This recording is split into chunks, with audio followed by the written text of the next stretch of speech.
Yeah, so how does that look like? So how difficult or easy is it to get a job?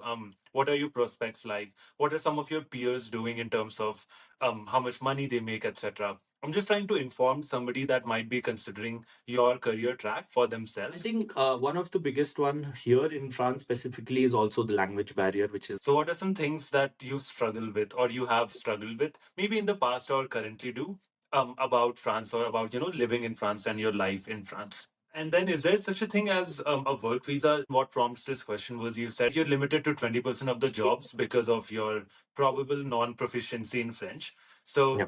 in the US, what shrinks the net a little bit is companies that are willing to sponsor international students.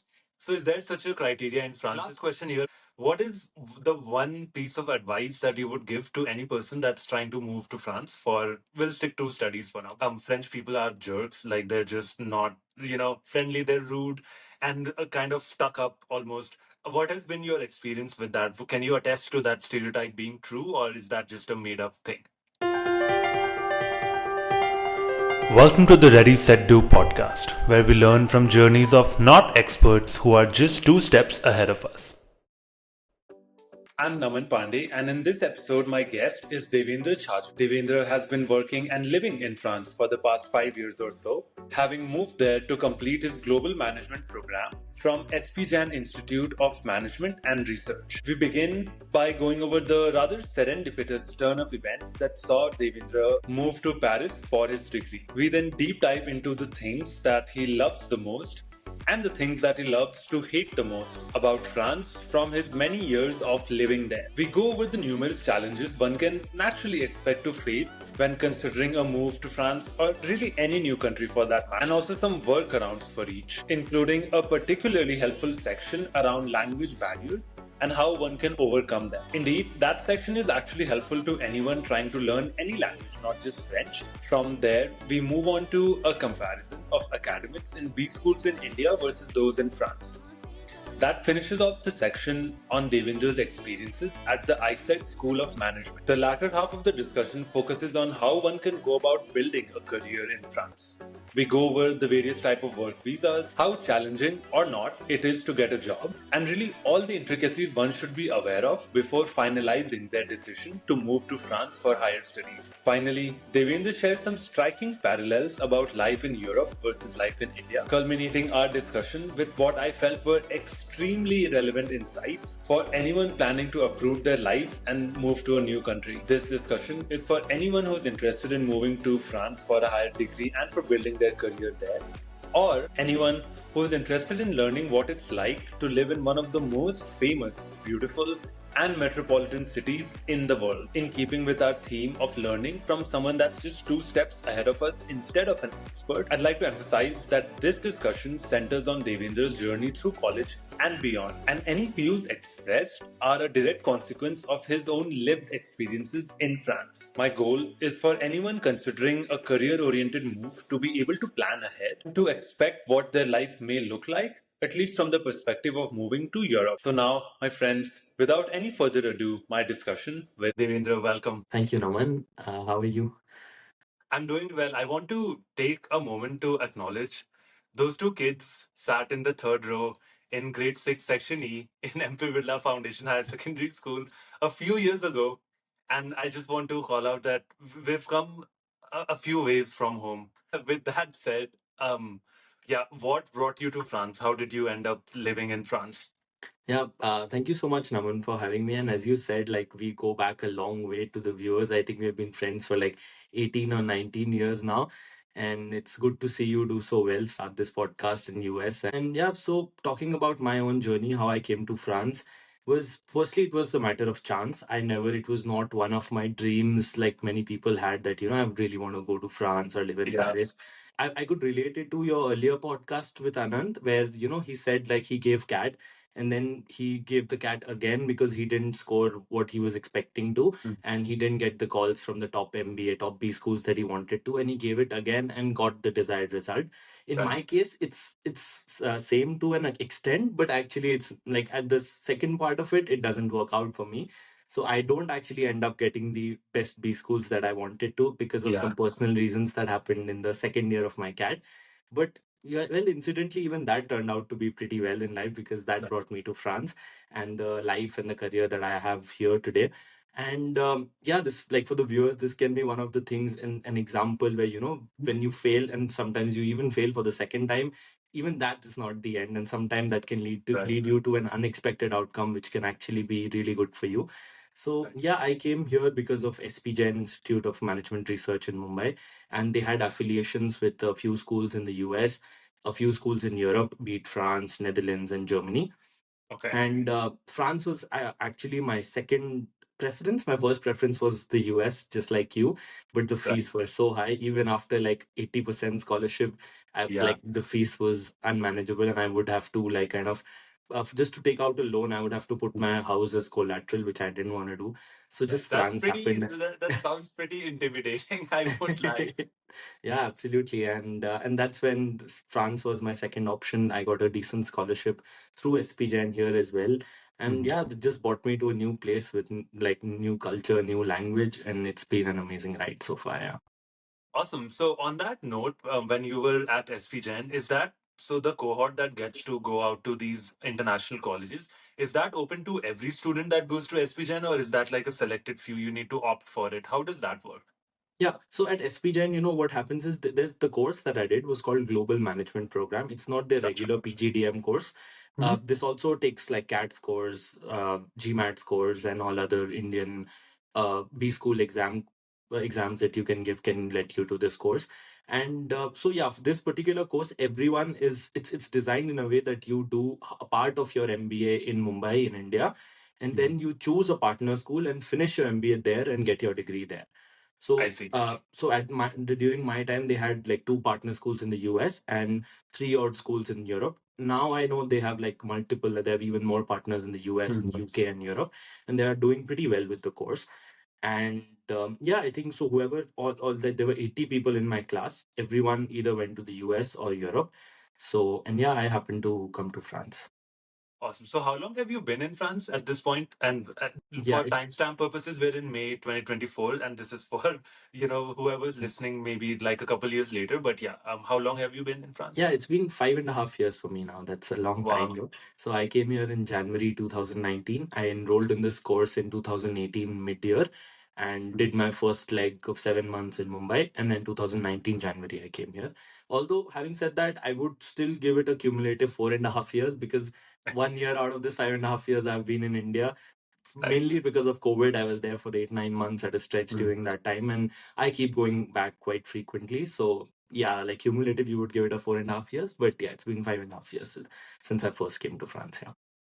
Yeah, I know we'll be digging into this a little bit later here, but I do think it's one of the biggest advantages of being, in Europe is that, especially as an Indian, because it feels that much lesser the amount of friction or the time, I guess, to go home versus, say a US, which is literally the other side of the world. Yeah. And it shouldn't be a factor for any rational person, but I know that, yeah, like something that's prevented me from going back more often than I would have wanted to is that for sure. So, on that same note, in your 5.5 years in France, what are some of your most absolute favorite things about living in France?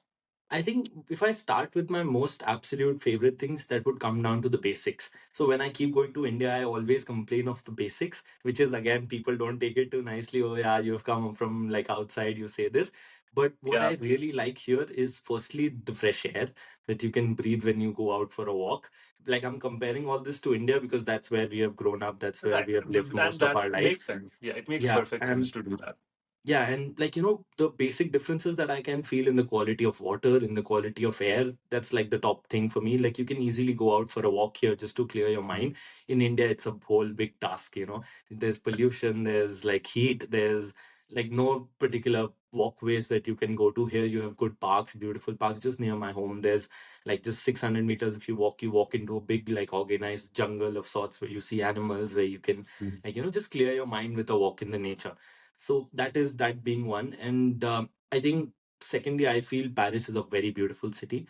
Just being around the city, you always feel that. So I always keep telling that to my friends that when I go out to travel from Europe, there's always, when you come back from a travel, there's a sinking feeling of that, yeah, the trip has ended. But the beauty of Paris is that when you come back, you actually feel like, that fuck, like I still come back to the most beautiful city in the world.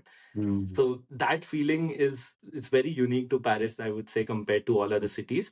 That like you go out, you see the most beautiful places, and then you are coming back to still the most beautiful city in the world. And some other things that I would say would be, I think, the ease of travel around Europe. So I think Europe as a whole, it's very connected. The flights are very cheap. If you like, you can take the trains, you can take, I can take a bus to Amsterdam in like, and it will get me to Amsterdam in 6 hours. And like, yeah, it's very easy to travel in Europe. There are not people, like, you have a sense of freedom here, which allows you to do what you really want to do. Like, the society doesn't play a big role in your decision making, in your time. You don't have to justify anything to anyone. You can do whatever you want to do. And yeah, I think there's a good work life balance overall in Europe. Like, it's not the hustle culture that you see so much in India and even in the US, but from what I've Probably, heard. yeah. Yeah, Yeah. like Europe is more in that sense like a ideal place for what you call work life balance. Rather, sometimes in France, I would say it's more of like life balance. In Europe, actually, even in companies, if you see, it's like people take so long, like the breaks are like 2 hours. Like, you start late, you finish early. So these kind of perks.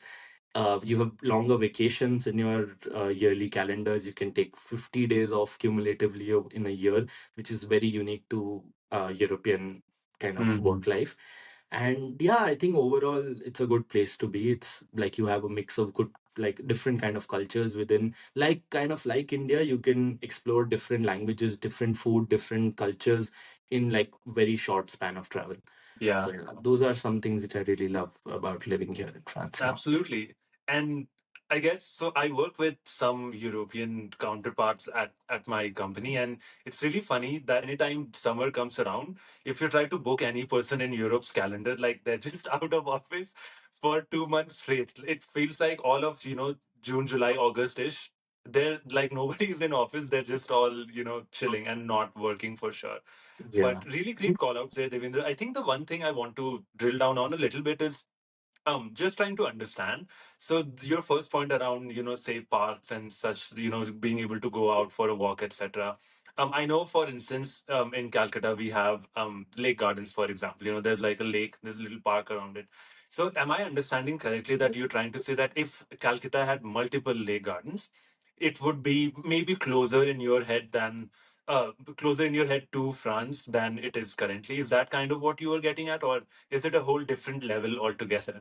I mean, it's a part of it, I would say. It's not all, but Hmm. definitely, like India could actually use with some more public free spaces where you could just Hmm. walk, you could do your own activity. But having Yeah. said that, there's other issues as well, like the heat. Like, the temperature, the Yeah. weather around here, it's more conducive to going out for a walk compared to what a Kolkata would give you in most parts of the year. Of course, there are pleasant times where you can do that. But having Hmm. said that, yes, and I think pollution for that matter, even if you make more green spaces, the air quality should be such that when you're going out for the walk, you're getting the full benefit of it. Which I Yeah. think here, if you go in some places, especially if you don't crowd exactly inside the city, the pollution levels are pretty low. So in that matter, for example, in India, sometimes we have AQIs of above 300, and it's normal to people. They don't even see a difference till someone from outside goes and shows them that you are living in very high level of pollutions. In Yeah. France, sometimes when the AQI goes to 18 to 20, they just ban the cars for the whole of the week, or sometimes a weekend, which is like Huh. sometimes 1/20th, 1/10 of what India is already surviving, and it's normal for them. Yeah. So just a slight increase in AQI at around 20 levels, it's an alarming state for Interesting. a place like France. But in India, we live with it like it's normal. So yeah, I mean, Interesting. part of it would solve the problem having more parks and stuff. But overall, yeah, there's a mix of things which need to be go hand in That hand. makes Yeah. sense. Yeah. Notable takeaways from that. I like how I say Calcutta, but you said Kolkata. I'm not sure where that comes from, but it's just something I noticed. That's very helpful perspective. With that, I kind of want to jump to now. What are some things? Obviously, it's not all sunshine and roses. So, what are some things that you struggle with, or you have struggled with, maybe in the past or currently do, about France, or about living in France and your life in France? Yeah. I think in this note, I would like to start with the most obvious point for most Indians, that is food. So like growing Really, up. I thought you were going to say loneliness. I thought that would be the most obvious I mean, point. But I think yes. it's funny that you rank food above even loneliness.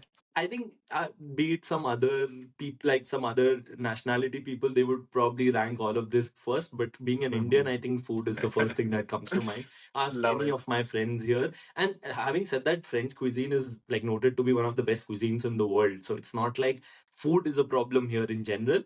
But when you Yeah. come to from countries like India, which where you like, you're used to a palette of like Yeah. spices in your food, where you like it's said that Indian food touches the like most corners of your tongue. Like all the Hmm. different taste buds that you have are only touched by Indian food compared to our other food. So even the lack of good Indian food in France is one of the biggest problems, because we are used to, Really? yeah, Hmm. people hardly even put salt and pepper. So like we would go out to restaurants and you would see me putting all the salt from the shaker into my food. And but yeah, I think the first thing would be food. Second would, I would say, would be the lack of domestic help. I think having, Hmm. again, it comes from where we have come from. Like we get everything done in India with support, and you have Hmm. your families, you have people to help you around for everything you do. Here, you are on your own. Like there's no Hmm. one coming to my house till I call anyone. So like you run your own errands, you do your laundry, you're not used to cooking 3 meals in a day apart, like with your work, with your leisure and everything. Hmm. So that kind of an effort. And around loneliness, at the point that you made at the start, I think that's one of the biggest problems. And I think I didn't state it as my first struggle, because I think I could find ways to navigate that problem better than some people have. So this is just, What were some of those ways, if I may ask?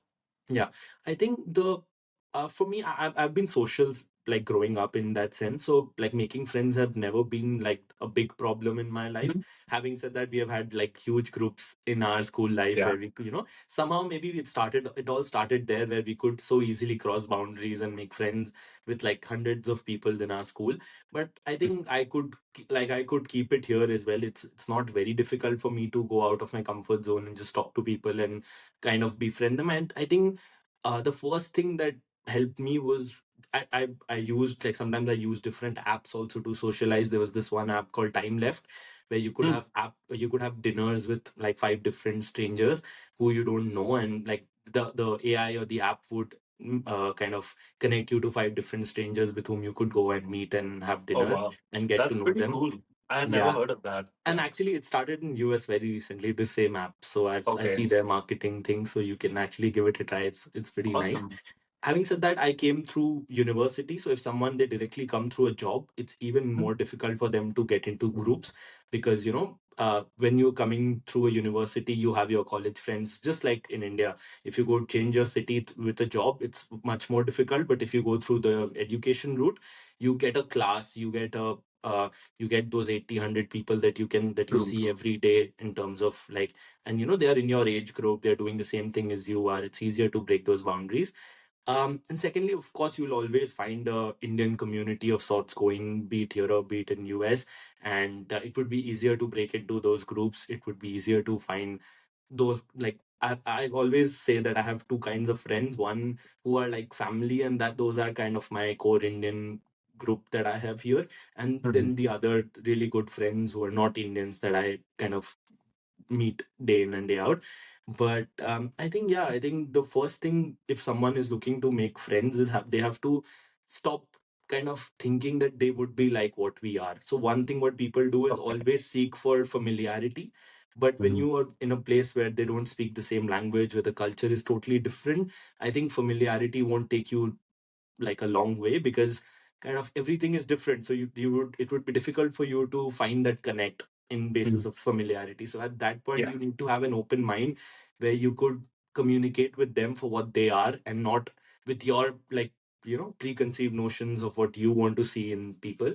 So what I always try to do is kind of go into a conversation, go into a meetup with a like kind of a blank slate, without expectations of what kind of person people I would meet, what kind of people I want to make friends with. And I just go with a blank slate and see who I connect with, who I vibe with, Mhm. and who can understand me pretty well. That's such an interesting perspective because I've been trying to kind of apply that to my own experience with, social life slash loneliness, depending on how you frame it in the US. And For the longest time, I struggled with that. But then, just out of pure luck, I was introduced to a few people. I used to be exactly like you in that what you're saying is that friends in India will always be that core special group of people that you literally grew up with. That's pretty hard to beat. I mean, there's no debate around that, obviously. But I found that maybe I was just lucky. But I actually ran into a group of friends that, you know, at least in the US itself, it's as close as you can get to like that really close knit group of friends that you referenced earlier. So yeah, I mean, I don't have a hack for that. There's no protocols or tools one can use, but I just think I was lucky enough to fall into that. But what I like about what you said was if you, yeah, just have your doors open, not seek familiarity, go and say hi to a random person. Who knows, they might turn out to be, that really special connection in terms of friendship or otherwise in your life. Any other call outs with struggles besides the stuff you mentioned already? I think one of the biggest one here in France specifically is also the language barrier, which is one of the biggest ones that people face here. And yeah, people do want to talk to people who speak French, and French is the widely spoken language here. Some people do speak English. Some people are not confident enough to have decent conversations in English. But Yeah. yeah, I mean, it makes your life way easier if you invest in the language and learn French. And although French is one of the most difficult languages to learn, so I speak like English, I speak Hindi, I speak a couple of other Indian languages. I'm actually learning Spanish also now. But having Wow. said that, French is still the most difficult language that I've like kind of come across. It has like complexities in its verbal language. It like the pronunciations are very difficult. It's a very flowy language. So sometimes when a person just comes and speaks French like very fast, it's even difficult to bifurcate the words that they said compared to any other language. It's a very flowy sort of a language. So I mean, most of the people that I see who struggle here are also because of language. And it's not easy. Like you just come in here and everyone's speaking another language. The billboards have another language, like basics like fruits and vegetables. When you're going out for groceries, it's none of it is in English. So that's like when I came here, especially in the first year, that was one of the biggest challenges. But I think the ways I could navigate that was by investing to learn in that language. I actually did some classes back in India itself, in Mumbai before coming to France. That helped for sure. But having said that, I could only learn when I came here because I did get some basics. It was easier for me to catch up because I had some base from back in India. But having said that, but I know some people who did like their French C2 level, which is a very high level of French in India. But when they came to France in the first month, they could not speak a word. They could not understand conversations having a high level of French. It's because the way the people pronounce here, the way the people speak here, it's very different. The way the teachers would teach you in India, who are mostly Indians trying to like speak and teach French, but Yeah. the real what you would say, the French people talking French would be a whole new ball game altogether. But yeah, I mean, if you pay enough attention to it, if you just have that mind where you're just kind of aware of certain things, I think your mind will start to pick it up. And after a while, it'll ease down. Like you would eventually, in a year or so, you would know the basics that you want to know to survive here. And to keep increasing your quality of life here, you need to invest in language and learn as I much as you see. So suffice to say, probably Duolingo would not cut it. If unless you actually go to France and start speaking, or maybe not even go to France, but start interacting with people that speak French. Probably you're saying that it won't translate as nicely as one would have hoped. At least stuff like Duolingo, etc. Is that right? What I would say is that if you're planning to do nothing, even Duolingo is better than nothing. Well, But sure. the more you do, the better, that kind of a thing. But if you think Right. of would it suffice, maybe not. Definitely Okay, not. yeah, that makes sense. And then walk me through this question that I've had. So, say you're walking down, pick any random street in Paris. It doesn't have to be like the more touristy, but just any city street with, say, residential type area. What's the chatter that you hear? Is that, first of all, is that in French? And second of all, yeah, what's like the general? Because I know, like with in Chicago where I live, it's like very residential. You'll hear like I don't know people talking about kids, schools, like what they did at work, whatever, etc. Is that just kind of a city thing across the world that's common, or have you heard any maybe French specific anecdotes, maybe anything you can share in types of the Yeah. ground level vibes in Paris, for lack of a Yeah. better phrase? I mean, this is very famous here in France, but sorry. This is very famous here in France, but actually, what people say is French people love complaining, and it's actually not a myth because, like, but in a very non-subtle kind of a way, in the sense that they'll be complaining about something. Of course, the chatter is always in French. You would hardly hear Okay. chatters in English. There'll be a group Okay. of tourists going around that would speak in English probably, but it would generally be in Mhm. French.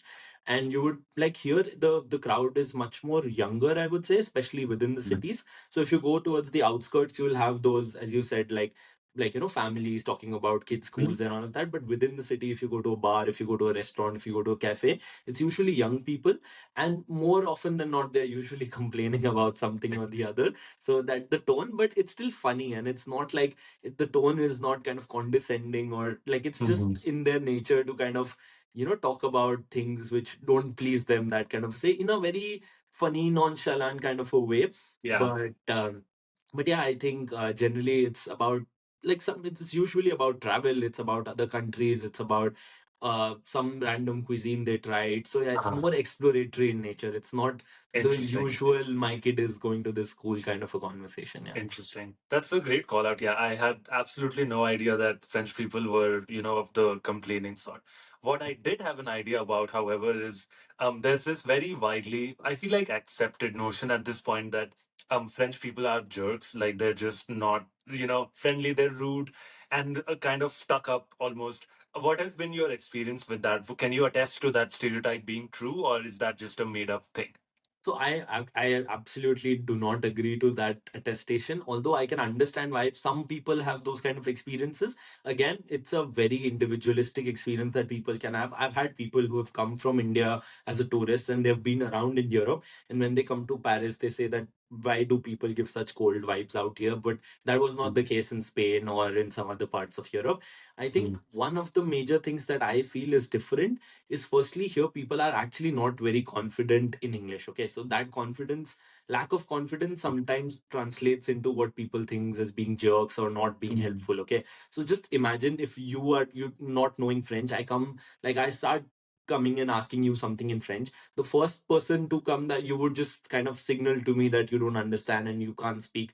The second person you do the same, the 10th person you do the same, but by the time there'll be an 100th person doing the same thing, you'd be irritated and you'll be like, just don't come to me, kind of, you'll be done and dusted with it. So what I have felt that people actually here are pretty much frustrated at a point that if you just start your statement with bonjour, which is like a greeting, a good morning or a hello in French, like the receptivity of people just completely changes.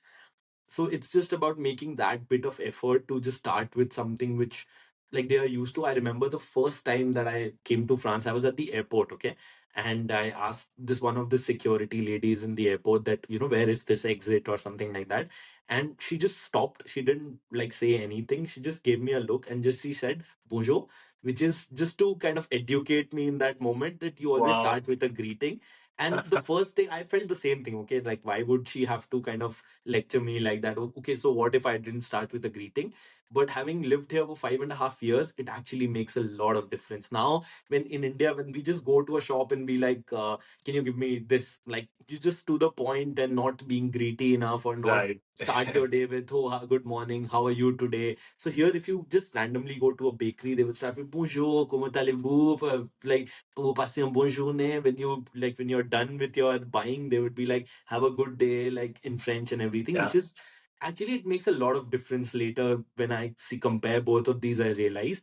So here just people are used to what you call the greetings and Hmm? the Yeah, small goodbyes talk. and the good Yeah. mornings. And when people just come up to them and straight away just come up with a point that, show me this or where is this or things like that, it's sometimes not very well received here. I would say it's just a bit different. So not exactly jerks. You cannot kind of classify people being jerks when what they expect is a bit more politeness, you could say, or a bit Mhm. more chivalry, which is like inherent in their culture usually. Mhm. That's very interesting because, and the reason I say that is I'm almost suspicious that the French have turned you.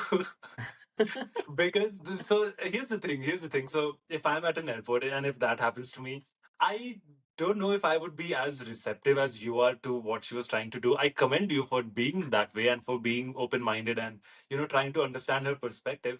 But I would probably sympathize an equal amount with somebody that would just be like, she did not have to say that. Clearly, I'm a tourist here. I don't speak the language. Why would I have to say bonjour when I don't want to? But again, that's where I think it becomes a more subjective thing. But I think what you're laying out makes perfect sense. But Like, on yeah. that note, I would like to give you one anecdotal example in a similar note. As Indians, when we see videos of, YouTubers, the what so-called foreigner YouTubers going to India and do namaste, like, and you see the people around, their receptivity around them changes. Yeah. Suddenly for them it's like, oh, this is a white person saying some Hindi word, for example. Mm. Just the kind of vibe around that person, the people's receptivity for that person, it just changes. It's that small little effort that he did different, and it Mm. changed the whole kind of atmosphere. So of course, I would agree to your point that it shouldn't be a given that everyone should have to do it. But Mm. having said that, it's very, as I said, it's very inherent in their culture, and so Right. so that's the way they know that that you should, when you Mhm. meet a people, you greet them, you thank them, you wish them a good day when you part with them. And when they see something different, they kind of, rather they anticipate it as being rude or not being kind of courteous enough. So the kind of receptivity you can get can be similar. But I know for the fact that if you just start with a bonjour, people, the way they would go out of their way to help you in many situations. And even if they Mhm. don't know English, they would kind of go out of the way to try and explain their point to you. Amazing. Yeah, I feel like I'm learning so much, so many new things about French people. Shifting gears a little bit, Devendra. When it came to academics for your MBA itself, were the courses itself in French or were they in like English? And I guess what was your experience with the academics in general for your MBA? At I think you went to IESEG, right? IESEG Paris. Yeah. So around academics, I think firstly, no, it was not in French. I did it from an English B school. So all of my kind of curriculum and my academics were in Thank English. God, right? Yeah. Yeah. And one thing that actually stood out was just the diversity of my batch. So I had people from 33 countries in a class of 56. I had people from countries I hardly have just like heard names of, like people from Jordan, people from, I know, Ethiopia, people from Uruguay, like countries that we would just know because of football World Cup or, Yeah. like geography, people from Uh-huh. Ivory Coast. And I actually befriended and met and spoke to people from like diverse range of countries. Having said that, talking about academics, I was not completely satisfied, to be very honest. Like, and Interesting. especially coming from an Indian B school, like where, SPJIN, like the quality of the faculty, the rigorous nature of the course, like we Mhm. would do courses 8 to 10 to 12 hours a day, and then even party in our hostels, and then at morning at the 8 we would do classes till 12 at night, then go out to party, come back late at night, and then be another class at 8 a.m. Here I Mhm. think I had like 3 to 4 days a week I had classes, that too also like a few hours, 4, 5, 6 hours, and rest of it was pretty chill. The assignments that I got back in India, we had deadlines of like 1 hour, 1.5 hours to submit online after a class sometimes. And Mhm. here you would get like 4 weeks, 1 month, 2 months for an assignment which would not take you a couple of days. So in that sense, it was, I would not say disappointing, because here the focus is more on, you do your self learning, you explore, you talk to people, you do your group work and all of that. But I would not say it's very rigorous. So from an academic standpoint, I would not say it is the best place, unless maybe you're in the top B schools like maybe HEC or NCR, for example. I've heard good Mhm. things about their academics compared to the kind of the next level, the grade 2, grade 3, grade 4, 4B schools that you would find. But yeah, I think here my course was more about meeting different people, like going out of your comfort zone and doing new things, and even travel. Like, for example, during my time at my college, I was traveling half of the time. No Indian B school would give you enough time that you Oh yeah. can make 2 trips a month during your coursework. Here I could do that. Mhm. Yeah. Awesome. Yeah, first of all, thanks for the honesty there. Like, yeah, I think a lot of our listeners will be able to appreciate that if they're just considering going to say France or wherever for academics, they might need to, I guess, rethink their motives or motivations for doing that. And then, can you walk us through the job process? So, say you've graduated, what does it look like for a general? We'll just stick to Indian international student in France that has say done an MBA or a master's, because I think those would likely probably have at least parallel tracks, if not the same exact track. And yeah, so how does that look like? So how difficult or easy is it to get a job? What are your prospects like? What are some of your peers doing in terms of how much money they make, etc.? I'm just trying to inform somebody that might be considering your career track for themselves and to kind of inform them of the prospects after graduating. So any light you can shed on that would be really helpful. Yeah, for sure, Naman. And I get this question a lot from a lot of people who are, who are kind of thinking of the course that I did, and they reach out to me on LinkedIn and they have these kind of questions. So I think hopefully my answer here would help answer them as well in the future. I mean, to start off, the one thing I would like to say to everyone who reaches out to me for this particular question is that it's very different from India in the sense there's no placements here. First questions that the Indian students always have is that how are the placements? So Yeah, what this percentage of students got placed exactly. by day What is zero the or like whatever ROI? day? What is the Yeah. ROI? What are the placements? Here, the whole scene is very different. Don't Mm. expect your college to get you placed. This is not how it works here. And I'm sure in most of the other places apart from India, where the For sure. population is such that if you're in a creamy B school, you'll definitely be placed somewhere by the B school itself. But here, you have to do your own thing. The school can at best be your companion in your search. They can organize job fairs, they can help you, introduce you to some people. That also, if Review you are resumes. exactly, yeah, give you coaching, career coaching sessions. They give you job fairs sometimes where you could go and speak to some of the company people, maybe give your CV. And even those things are for people who are proactive themselves. So one thing is the onus of getting a job is on you. It's on not on the college. In India, it's the onus is on the college, because if the college doesn't give you a 50 lakhs per annum package, it's on their own kind of credibility that they Yeah. cannot place their students. Here it's not the case. Their only job is to educate you and make you ready for the job world, but they don't help you find jobs. That's one basic difference. Having said that, people do find jobs, of course. I think 17 or 18 people came to France from my own batch. And first thing that we do after the course is to get an internship. And the internship Okay. here is very important. So it was 6 months for most of us. I was lucky enough to get my internship within like 1 month of finishing my course. So I didn't have a long stretch where I had to look for it. But I've had people who had looked like who searched for an internship for over 6 months. Having said that, people do get something if they are resilient enough. It's not easy here. I would not paint a picture that it's very easy for someone to come here and get a job, because again, if you don't speak French, just imagine you're contesting for only 20% of all the jobs in France. And there are enough applicants even for that. There are lots of international students, but that you are only part of the 20% kind of applicants where you are relevant because you don't speak French. Rest 80% are reserved for people who only speak French and English both. The salaries are like really nice compared to, I would not compare it to the US, because I have heard like they're even more better in some other Mhm. countries like US, Canada maybe.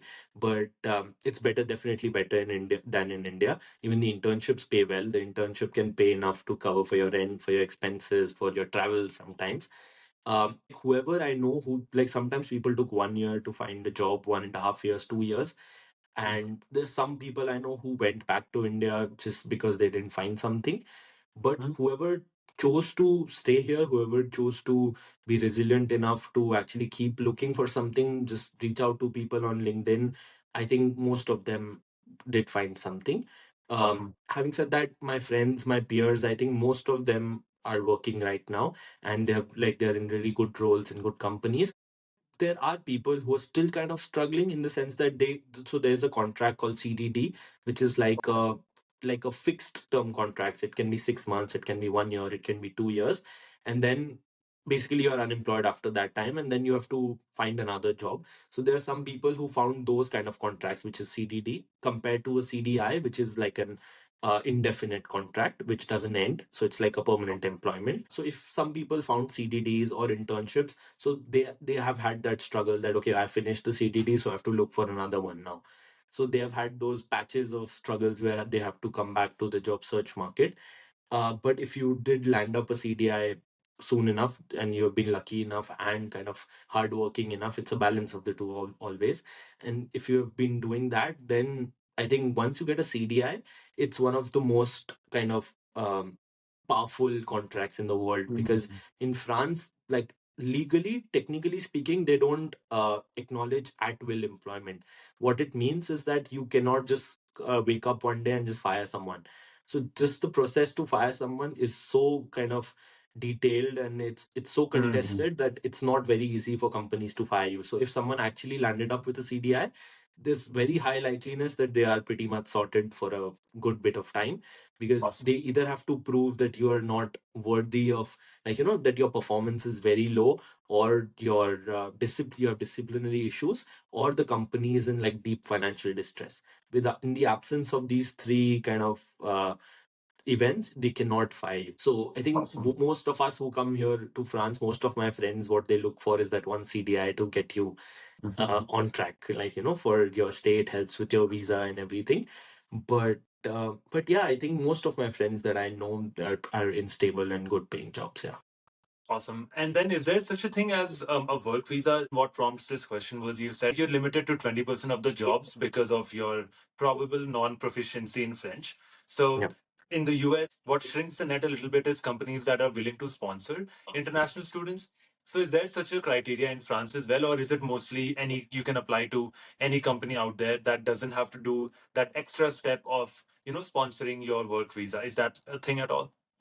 Yes, there is of course sponsorship for visa. But compared to all other countries, what I have like heard from people in the US, in the UK, it's way more simpler in France, in the sense that I have not met many companies who deny sponsorship of visas, because it's fairly simpler for them.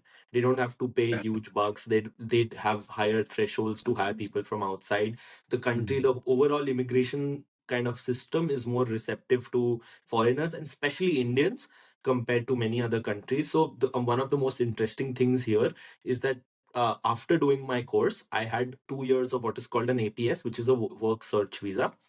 All other Okay. nationalities, people from all other countries have 1 year. Indians have 2 years, and Indians and Really? Algerians, I think they have 2 years. I don't even Huh. know why. And now the most beautiful part is recently both the governments, India and France, they announced that it'll be increased to 5 years going forward. Oh, So, wow. like, they actually are looking to attract even more talent from India. They are actually investing in teaching the language back in India. The government has like allocated funds to promote French as a language in India, and also they have made it to 5 years now. So basically, if you come to France, do your higher education, you'll have 5 years to look for a job and work. That visa would allow you to work even when you get a job. So for first 5 years, no one has to even sponsor you. For me, it was 2 years, which I actually used. Like, I got sponsored at the end of those 2 years.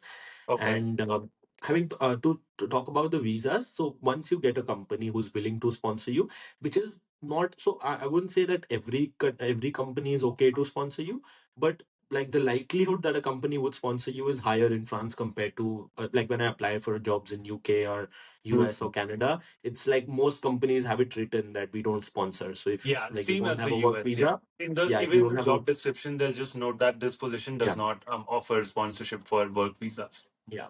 But in France, you won't see that in most of the job applications that if you don't have a work permit, we won't consider you. Having said that, there are some companies, small companies especially, who don't even want to take like any chance, or they don't even want to do the little bit of processes that they have to do. They do mention, but it's not the case in most of the companies. If you are in like any big company like a Deloitte, PwC, or a Capco, or like a company which is kind of multinational, I think it should be a cakewalk for them to sponsor you in France, because the costs are pretty low. You just need to hire an immigration consultant who does all the paperwork. Sometimes even though like I can do the paperwork, but the companies of usually have that like Right. the tie-ups with those people who help you in the process. But the visa I have right now, it's called Passport Talent, which is like a talent passport for 4 years, and that entitles me to work in France for 4 years, and it's not linked to any company. The good part of it is that Oh, okay. in most countries, Awesome. like I actually was working with a firm in Canada, and they wanted me to move to Canada. One of the reasons I didn't move was because the visa I got there was linked to that company. So the day I part ways with the company, I'll have to find a new sponsor or leave the country. But in France, that's Yeah. not the case. If you get a passport talent visa, it's not linked to any company. It's your like work visa for 4 years. At the end of 4 years, if I don't have a company, of course I'll need another company to renew it. Right, for There's sure. There's another visa called European Blue Card, which is for 5 years, and that with that you can work anywhere in the Europe, not just in France, and you don't need Oh, a sponsorship. But these have salary thresholds. So the okay. passport that I have had a salary threshold. So actually, I remember my salary was just around the threshold, so it had to be increased by like a fair bit, like a small bit, just to for Just to me to match be, that, I yeah, see. just to be for me to get that visa. And the European Blue Card has a higher salary threshold even than this. But in normal cases, you also get 1 year visas, which is if your salary is not even up to the 4 year salary, 4 year visa mark. But having said that, yeah, I would say it's easier compared to many other countries to get a visa to work here in France. And sometimes the government is even so helpful that I know of like some people who don't even have jobs, okay? But there's something called an unemployment insurance here, which we can talk about in, like later in the conversation. That if you are entitled to that unemployment insurance, you're entitled to a visa. So they don't have a job, their earlier visa is expiring, they don't even have a work search visa, but they got a visa extension for 1 year just because they had rights, like they were due to get the unemployment benefits, and to get it you Okay. need to stay here, you need to live here, so they got a visa just for that. To get it, would you need to be fired from your job, or is it that somebody can just quit their job and still be eligible for Yeah. the unemployment benefits, as you mentioned? So, as I said, there are three types of, like, the three ways you can break a contract here. One is when you resign. Hmm. Second is when you mutually terminate a contract. And third is when you're fired. It's very, very less likely that you'll be fired because of the process that I told you. Yeah. Okay, so Hmm. because it's actually sometimes, unless the company is very easily in like economic distress, or you have done something which is like, a disciplinary issue, stuff like that, or your performance has been really bad for a long time, you'll be fired, then you're definitely entitled to that unemployment benefit. So in the terms of mutual, when you mutually break the contract, you are even entitled to a severance pay, which you can negotiate as per like with the Okay. company, uh, because that severance, there's no fixed amount to it. So, and for the company, if they're not able to negotiate with you, they have to go through this route, which they might or might not be successful, which can be really painstaking for them. Yeah. So you can actually negotiate a good buyout of that kind of to break that contract. Even then, you are eligible for the unemployment benefit. In case of resignation, if it's a usual resignation, you are not entitled. But having said that, there are few cases, even in resignation, you're entitled to, when you can, there's some exemptions to rules. Like, if you resign because of this reason and you can Hmm. prove it, then you are entitled even if you resign yourself. But I'm not exactly sure here what are the exact parameters in which Yeah, you no, get but your I resign. think that's still really Yeah, great direction in terms of if somebody wants to, listen up yeah, to it here and then obviously go in and do their own research because, yeah, this was not meant to be the amount of deep diving that we've already done. But yeah, yeah, thanks so much for that really insightful, really in detailed walkthrough about how the whole, system works in general after, you graduate. So, with that, something I wonder about and something that's, I guess, close to me is when you leave home to go somewhere else, you uproot your entire life, begin fresh in a new environment, in a new country. There comes with that usually a lot of, learnings that become intrinsically a part of you. Like these are learnings that are wired into your brain. You will probably die with these beliefs or these learnings that have come about.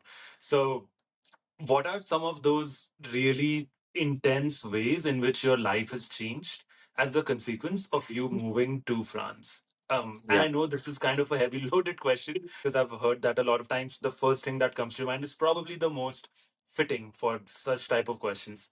But yeah, I'll let yeah. you answer this now. Yeah, and it's a very good question, Naman. So one thing I keep thinking about all the times is that when I came here, I could easily distinguish. So of course, it's about human behavior that you learn the most. And in my mind, what I could actually segregate the most is what is inherent to you as a human being versus what is cultural.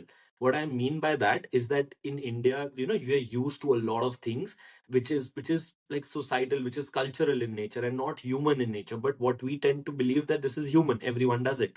When you come to a Hmm. new place, when you talk to different people, when you travel, meet other people around the world, you can actually distinguish between what is human, that okay, all human beings do this, it's a human nature to do this. But what is cultural, only Indians do it.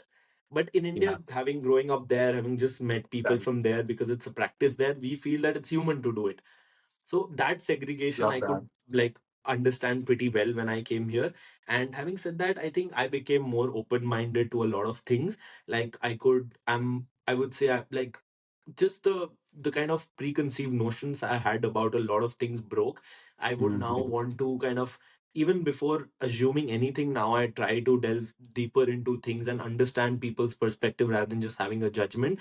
I think another thing I really learned here was that in India, sometimes people have the tendency to like pass the cycle of trauma. For example, your boss like kind of gave you his mind when you didn't do something that well. You would give it to your like your security guard for that matter. Yeah. He would go and give it to his wife, and then she would give it to her children. And in here, like it's more equitable in the sense that even the plumber who came to my house or the person who comes to clean, they won't take from us either.